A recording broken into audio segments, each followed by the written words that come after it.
Assalamualaikum warahmatullahi wabarakatuh.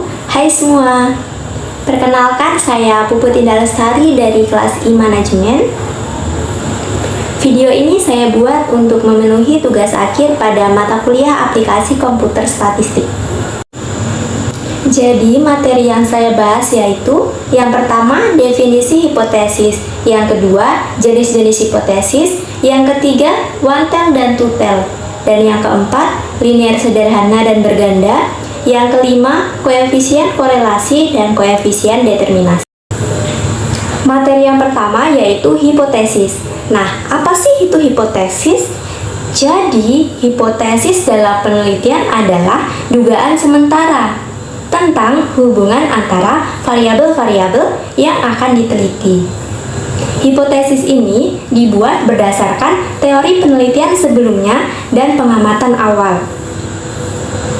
Hipotesis ini adalah jawaban sementara penelitian kita yang perlu diuji akan kebenarannya. Hipotesis ini terbagi menjadi dua, yaitu hipotesis alternatif atau HA dan hipotesis nol atau H0. Hipotesis alternatif merupakan hipotesis yang menyatakan adanya hubungan atau adanya pengaruh antara variabel satu dan variabel lainnya. Hipotesis nol adalah hipotesis yang menyatakan tidak ada hubungan antara variabel satu dengan variabel lainnya.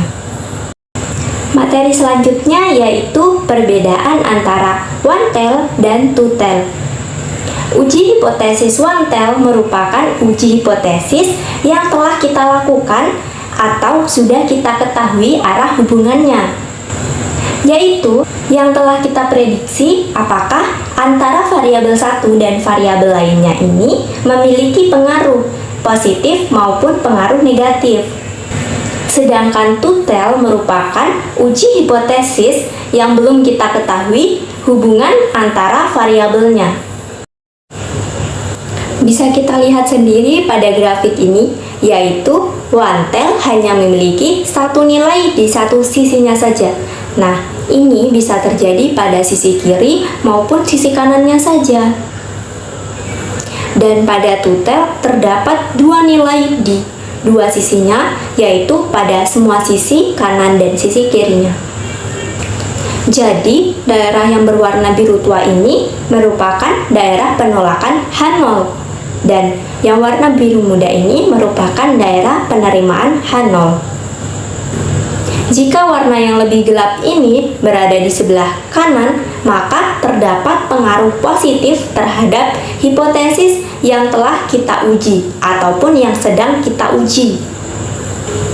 Dan jika warna yang lebih gelap ini berada di sebelah kiri, maka terdapat pengaruh negatif terhadap hipotesis yang telah kita uji ataupun yang sedang kita uji. Jadi pada two tail ini bisa terjadi pada dua daerah, yaitu sisi kiri dan sisi kanannya.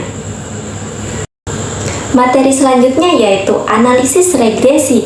Nah, apa sih itu analisis regresi? Nah, jadi analisis regresi ini merupakan uji yang digunakan untuk mengukur pengaruh antara dua variabel atau lebih, dan digunakan juga untuk memprediksi nilai rata-rata variabel terikat terhadap variabel bebasnya. Terdapat dua jenis analisis regresi, yaitu analisis regresi sederhana dan analisis regresi berganda. Perbedaan analisis regresi sederhana dan analisis regresi berganda ini dapat dilihat dari penggunaan variabel bebasnya.